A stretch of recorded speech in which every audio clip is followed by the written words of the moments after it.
Hi, my name is Mark Ashworth. I'm Neil Harding. And welcome back to Property Insight. Today we're going to be talking about what bills tenants have to pay, and actually what bills landlords are expected to pay too. So I think sometimes there's a little bit of a question around what everyone should be paying for. So hopefully this video will highlight those areas and be a bit more clearer, particularly from a property investment perspective.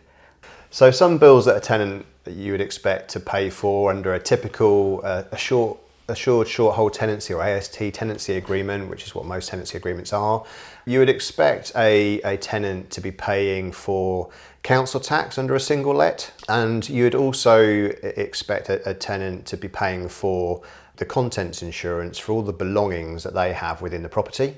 So that would be their responsibility to pay for. You'd also expect a tenant to be paying for any small minor repair work as well that might need to be done. So not major structural repairs obviously, but anything that's just small and minor, that would be reasonable to expect the tenant to pay for as well. And we'll come on to some examples of that. So what about the landlord? So the landlord should be paying for all the checks that are supposed to be in place for the property.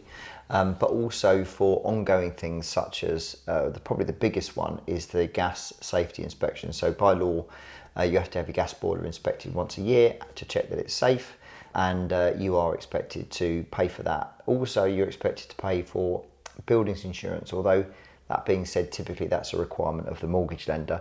Even if you don't have a mortgage on the property, it probably is advised that you get some insurance for the building, just in case there is any sort of accidental damage or fire or stuff that's sort of beyond your control, like a tree falling on the house and things like that. Typically, I think that's all that the landlord's responsible for. Repairs and maintenance, of course, typically fall to the landlord, and that's often a big cost, and unfortunately can be an unexpected one, as we know. But what about, so you've got some HMOs, Mark, and I've got single lets, you've got HMOs and single lets. What are the differences there for HMOs in particular? That's a single let scenario that we just walked Yeah, through. so single let, basically the tenant's pretty much responsible for looking after the house as if it was their own, beyond structural stuff and things that are fixed to the property. And the other thing I should say also is that for things like built-in appliances, so let's say for example you've got a furnished property and you've supplied the washing machine and the fridge and the dishwasher, let's say for example.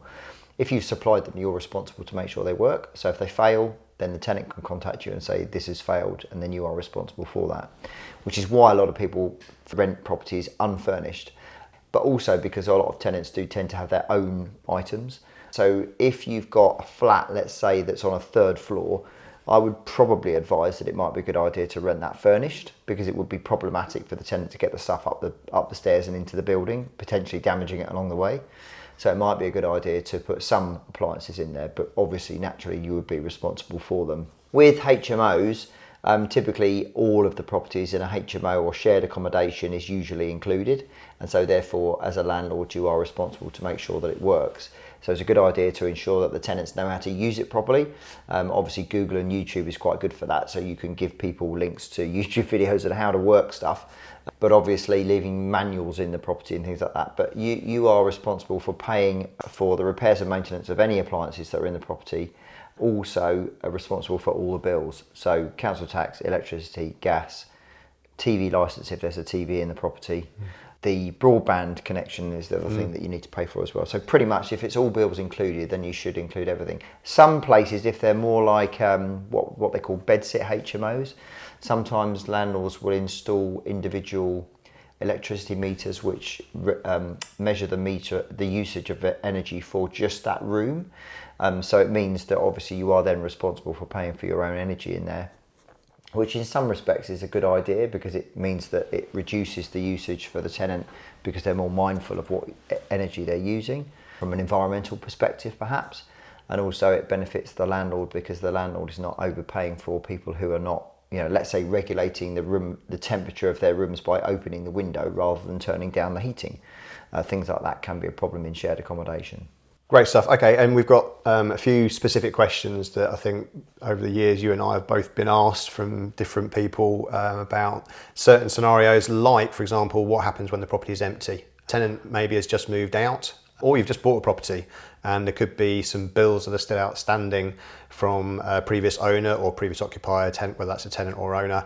I think it's probably a good change that's happening in the law, happened years ago now, but basically if a tenant moves out owing gas bills, electricity bills, council tax, they are still responsible for all of those bills up to the date that that tenant lived in the property, so it doesn't become the landlord's responsibility.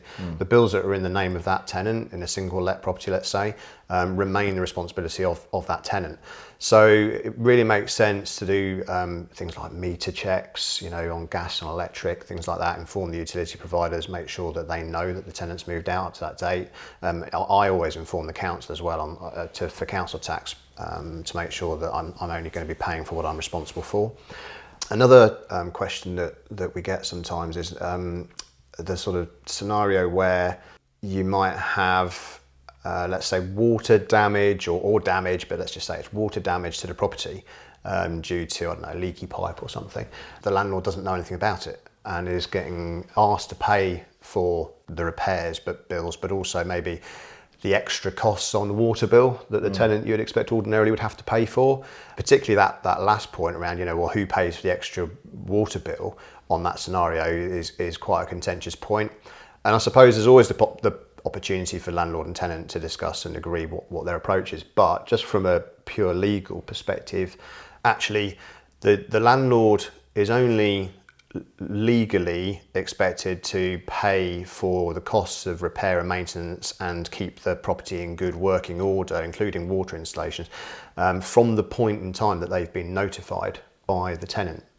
So those responsibilities for, you know, to keep the property in a good state of repair, and whether that's water or gas or electric or anything else, they kick in from the point in time that the tenant notifies the landlord, and that can be notification by writing or verbally or via the letting agent.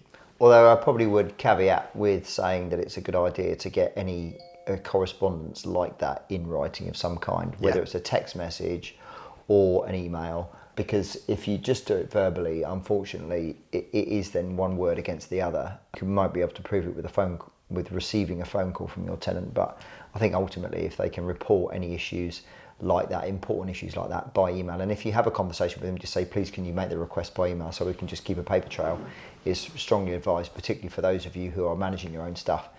If your letting agent is doing it, then obviously it should really be up to them to have some kind of system in place that allows them to log any communication by them and the tenant. And I think just the last scenario we just wanted to talk through was the tenant needs to change a light bulb. I say that sort of an air quote. It's a sort of a cliched example where you might get a request from a tenant, you're a landlord, and you're thinking, crikey, if they really asked me to do that seems maybe quite a trivial thing, like changing a light bulb is. So in law, there is an expectation that the tenant will occupy the property in what's called a tenant-like manner. And that does include an expectation that very minor repairs will be carried out by the tenant. So that would include changing a light bulb. It would include various other things as well. Yeah, I mean things like maybe the curtain rail falling down, or a portion of the curtain rails come away from the wall. Like you say, changing a light bulb is a good one. Any damage that you might cause to the property through wear and tear, like the shower curtain falling down out of that kind of stuff should really be done by the tenant as if you owned your own home. It's the stuff where, let's say you turn the tap on and water fails to come out of the tap, then obviously that's something that you need to contact the agent or the landlord for. Likewise, if you can't physically lock the door, then obviously you should contact your agent for that. So that extends to the garden. So the garden needs to be maintained at all times. So if you've got an inventory of images, then you need to make sure that the garden's looked after. I've had a number of times where we've had to go in at the end of the tenancy to put to basically cut back the garden and put it back to a satisfactory condition, and it's usually at the tenant's expense out of the deposit at the end, because they should be being maintained. Any damage caused by the tenant or visitors to the property, invited guests by the tenant, damage to the property or garden is actually the legally anyway, it's the tenant's responsibility to make that good. Much the same as leasing a car, right? If you lease a car, if you give it back and it's got scratches and marks on it, then it's up to you to put it right. Yeah. Just one other thing that I just wanted to comment on, actually, because I've just experienced this recently, was actually council tax. Now, check your council tax area and your council for this, because some areas will give you a grace period of 30 days from when your tenant moves out of the property to when the next tenant moves in. If it's empty for 30 days, sometimes they allow you a free period of... Is that right? No council tax for that period of time? Some council areas. Right. Some other council areas don't give you any grace period at all. So if that property is empty for that period of time, and even if it's 2 or 3 days, they will bill you for those 2 or 3 days. You have to tell them when the tenant's moved in. So, it's really important when you have tenant changeovers, when you have somebody giving you notice, that you negotiate with the tenant to make sure that they are happy for you to do viewings while they're still in the property, because ultimately it will cost you money for standing charges on energy, council tax, and obviously insurances and all the other things that you have to have in place for as long as you own the property. Whether you're renovating it, I don't think you even get any grace period for renovations. Not in my investment area. It's completely not unoccupiable, uninhabitable. Yeah, I know, going back 10 years in my investment area, if the property was empty, then you'd get a grace period for council tax. It used to be 6 months, I think, and then they did away with that completely. So now I have to pay for every single day. So, okay, I think that's everything. Wraps things up. Yeah, so we hope you found that insightful, and please let us know what other topics you'd like us to cover, and we look forward to seeing you in the next video.